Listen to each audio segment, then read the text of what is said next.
বাংলাদেশ এবার খেলবে সুপার 8-এর খেলা, আর বাংলাদেশের প্রথম প্রতিপক্ষ অস্ট্রেলিয়া। বাংলাদেশের সাথে অস্ট্রেলিয়ার ম্যাচটি কেমন হবে সেটা নিয়ে এখন প্রচুর আলোচনা হচ্ছে, কেননা বাংলাদেশ এখন দুর্দান্ত ফর্মে রয়েছে। বাংলাদেশের ব্যাটাররা আশানুরূপ পারফরমেন্স করতে না পারলেও বাংলাদেশের বোলাররা দুর্দান্ত পারফর্ম করে ম্যাচ জিতিয়েছে। বাংলাদেশ যে এখন অনেক ভালো দল সেটা অকপটে স্বীকার করে নিয়েছেন অস্ট্রেলিয়ার প্যাট কামিন্স। অস্ট্রেলিয়ার টিম হোটেলের নিচে গণমাধ্যমকে দেওয়া এক সাক্ষাৎকারে প্যাট কামিন্স বলেন, বাংলাদেশকে এখন কোনোভাবেই ছোট দল ভাবার সুযোগ নেই। তারা এবারে বিশ্বকাপে দুর্দান্ত পারফর্ম করছে। স্পেশালি মুস্তাফিজুর রহমান এবারের বিশ্বকাপে দুর্দান্ত পারফর্ম করছে। সে যে কোনো সময় ম্যাচের মোড় ঘুরে দিতে পারে। আইপিএলেও মুস্তাফিজুর রহমান দুর্দান্ত বোলিং করেছে, সেখানে তার বোলিং আমরা দেখেছি। ডেথ ওভারে সে তো এখন বিশ্ব সেরা বোলার। তার 2 থেকে 3 ওভার সেই ডেথ ওভারেই থাকে।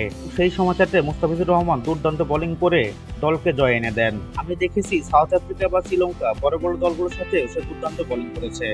আর ওয়াইড লেন্থ ইয়র্কার এবং স্লোর কাটারে সবাই বিভ্রান্ত হচ্ছে। আমি অস্ট্রেলিয়ান ব্যাটসম্যানদের সতর্ক করে দেব, তারা যেন মুস্তাফিজের বল অবশ্যই দেখে শুনে খেলে। মুস্তাফিজকে মারতে গেলে ঝামেলা হবে, সেটা আমি আইপিএলেও দেখেছি। মুস্তাফিজ সত্যিই বিশ্বসেরা বোলার, তাই আমরা মুস্তাফিজকে প্রতিহত করার জন্য আগে থেকেই প্রস্তুতি নিচ্ছি।